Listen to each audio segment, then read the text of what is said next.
감사합니다. 조금 오버했더니 목이 약간 갔는데 방금. 오늘 우리 말씀을 읽겠습니다. 오늘 함께 읽은 말씀은 히브리서 8장 8절에서 13절입니다. 제가 주보에 7절로 잘못 냈는데 히브리서 8장 8절에서 13절 화면에도 나오고요. 주보에도 있으니까 우리 한 목소리로 같이 읽으면 좋겠습니다. 함께 읽겠습니다. 그들의 잘못을 지적하여 말씀하시되 주께서 이르시되 볼지어다 날이 이르리니 내가 이스라엘 집과 유다 집과 더불어 새 언약을 맺으리라. 또 주께서 이르시기를 이 언약은 내가 그들의 열조의 손을 잡고 애굽 땅에서 인도하여 내던 날에 그들과 맺은 언약과 같지 아니하도다.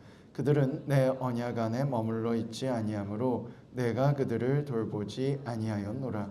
또 주께서 이르시되 그날 후에 내가 이스라엘 집과 맺을 언약은 이것이니 내 법을 그들의 생각에 두고 그들의 마음에 이것을 기록하리라. 나는 그들에게 하나님이 되고 그들은 내게 백성이 되리라. 또 각각 자기 나라 사람과 각각 자기 형제를 가르쳐 이르기를 주를 알라 하지 아니할 것은 그들이 작은 자로부터 큰 자까지 다 나를 알미라. 내가 그들의 불의를 긍휼히 여기고 그들의 죄를 다시 기억하지 아니하리라 하셨느니라. 새 언약이라 말씀하셨음에 첫 것은 낡아지게 하신 것이니 낡아지고 쇠하는 것은 없어져 가는 것이니라. 아멘. 감사합니다. 반갑습니다, 여러분. 정말로 반갑습니다. 오늘 함께 나눌 말씀의 제목은 언약을 새롭게입니다. 무슨 언약을 새롭게 하냐라는 얘기를 좀 나눠볼 건데, 원래 이스라엘 백성을 하나님께서 애굽에서 구원해 주시고 광야를 떠돌게 하실 때 그들에게 율법이라는 걸 주셔요. 이러이러한 것들을 지켜라. 그리고 그 율법을 새긴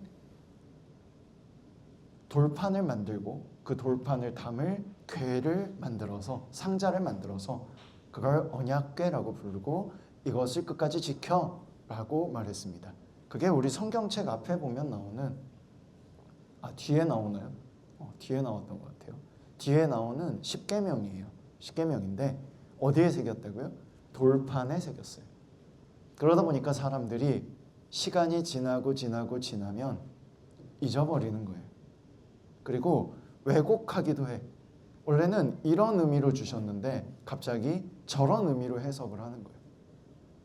그러다 보니까 자꾸 퇴색되어 가는 걸 보면서 구약 성경의 마렵에 보면 끝부분에 보면 이렇게 나와요. 너희 언약을 마음에 새겨. 마음에 새겨. 신명기에도 몇 번 나오긴 하는데 예언서라고 불리는 뒤쪽에 가면 더 자주 나와요. 그리고 신약에 가면 애초에 계속해서 이렇게 말합니다. 너희 마음에 언약을 새겨. 하나님이 주신 약속을 기억해. 신약에서는 주로 약속으로 번역됐는데 하나님이 주신 새로운 약속, 언약을 기억해. 이런 것들을 마음에 새기라고 계속 말합니다. 왜 그럴까? 아까 말했잖아요. 돌판에 새기면 흐려지고 지워지고 사람들이 기억을 왜곡하기 시작해요.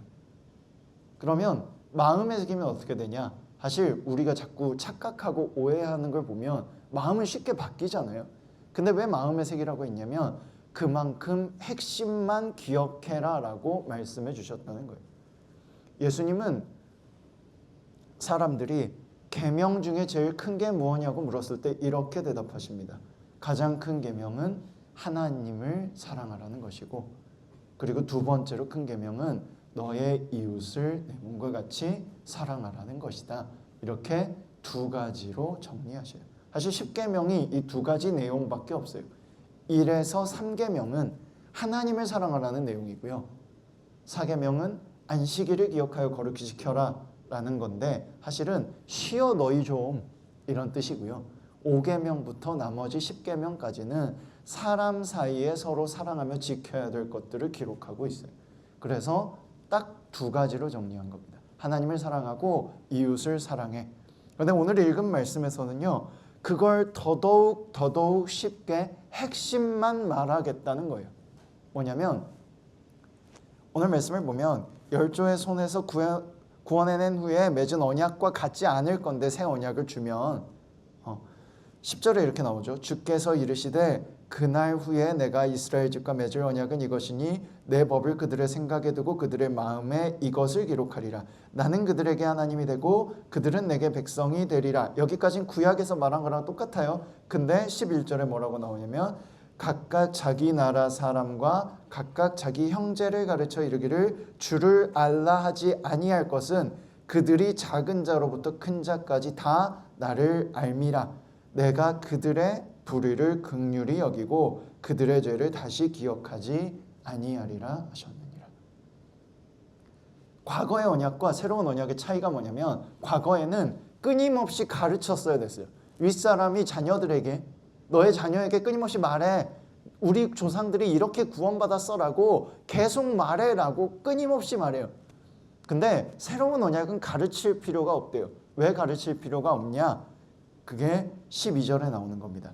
우리의 불의, 우리의 악함을 하나님께서 긍휼히 여겼다. 불쌍하게 여겨서 그것을 기억하지 않는데. 그러니까 원래 성경에 따르면 하나님의 법에 따르면 죄를 지으면 심판받아서 죽어야 되는데 하나님께서 야 너희가 지은 죄 괜찮아. 너희가 다시 반복하지 않으면 너희가 그것을 혹 반복하더라도 회개하고 반복하지 않으려고 노력하기만 하면 내가 용서해 줄게. 그리고 그걸 위해서 나를 믿기만 하면 만약에 도저히 안 되겠으면 나를 믿고 회개라도 해.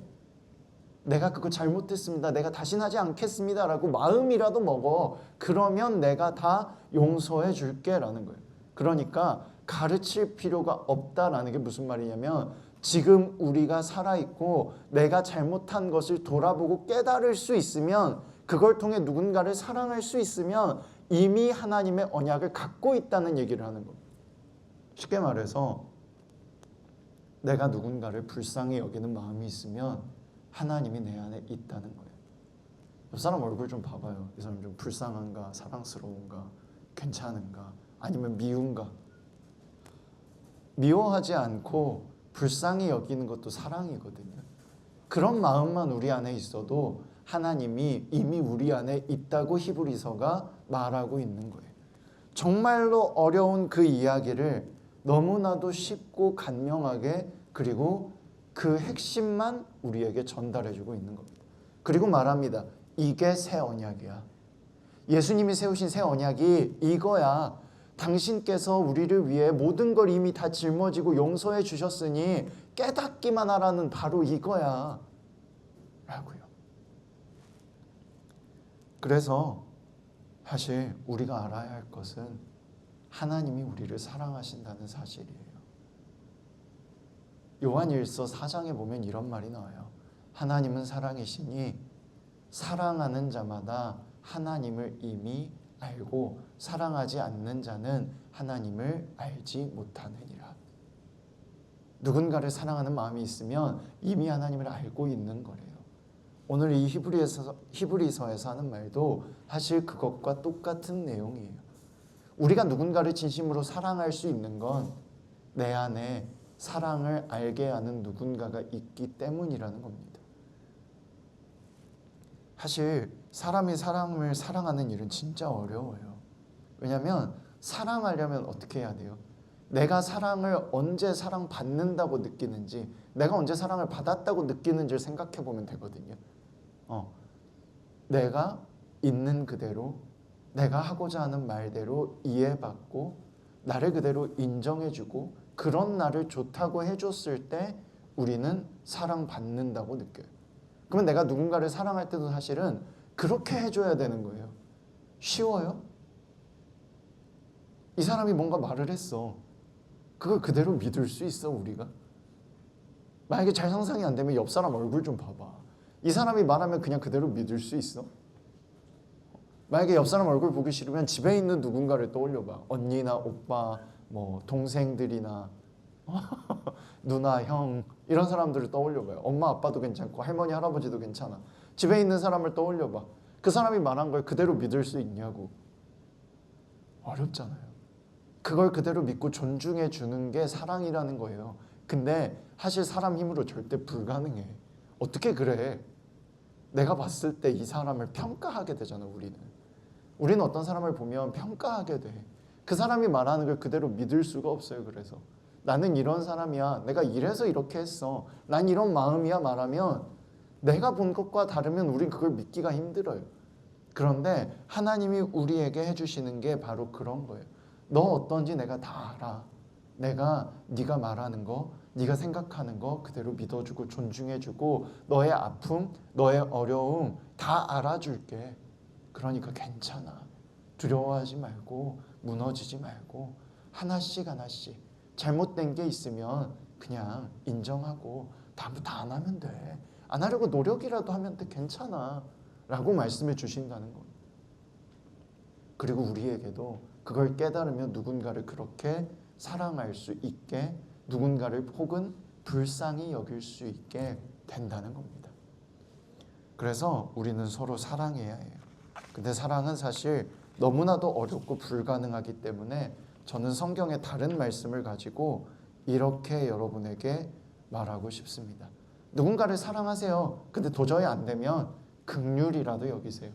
불쌍히라도 여기세요. 그러면 조금 나아요. 아, 이 사람이 어떤 아픔이 있어서, 어떤 어려움이 있어서, 혹은 이 사람이 지금 기분이 많이 안 좋은가 보다. 그냥 그렇게 이해라도 해준다면 조금 더, 아주 조금이지만 그 사람을 사랑할 수 있게 돼요.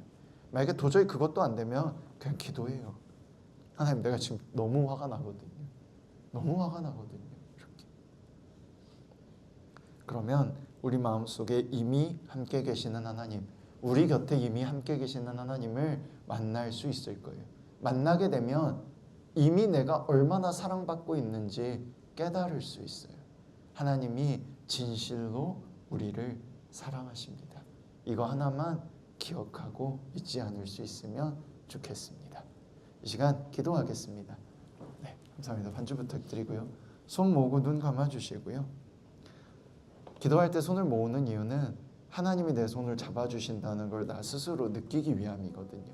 손을 모아주시고 우리를 사랑해 주시고 우리에게 귀 기울여 주시는 하나님께 우리 마음에 있는 얘기를 했으면 좋겠어요. 기도는 대화예요. 하나님께 내가 하고 싶은 말을 하면 하나님이 들어주시면 그게 기도가 돼요. 혹 이루어주시지 않더라도 내 마음을 알아주시고 다독여 주실 거예요. 함께 해주실 거예요. 그러니 우리 마음속에 있는 얘기를 지금 하나님께 했으면 좋겠어요. 지금 목소리 내실 수 있는 분은 내셔서 하시고 마음으로 하실 분들은 마음으로 하시기 바랍니다. 기도합니다.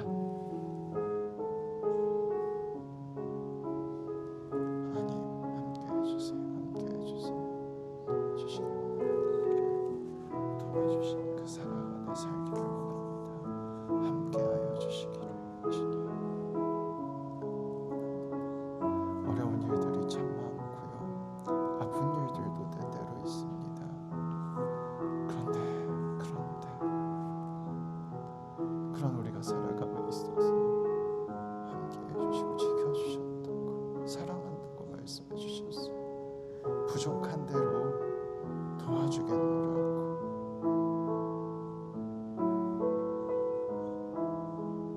말씀해 주셨어요.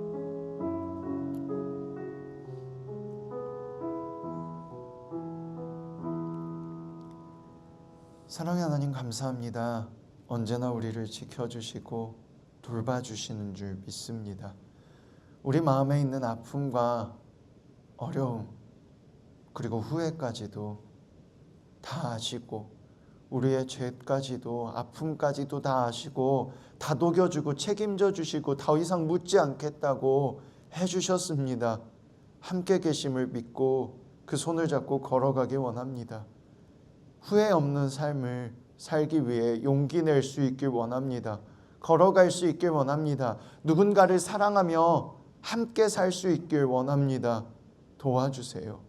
우리 마음의 많은 어려움들과 아픔들, 괴로움과 후회들을 주님 책임져 주시고 용기를 주셔서 우리 삶을 바꿔나갈 수 있도록 꿈을 향해 원하는 삶을 향해 행복을 향해 걸어나갈 수 있도록 도와주시옵소서. 함께해 주시옵소서. 우리 마음속의 기도를 들으시는 줄 믿으며 사랑하는 예수님 이름으로 기도합니다.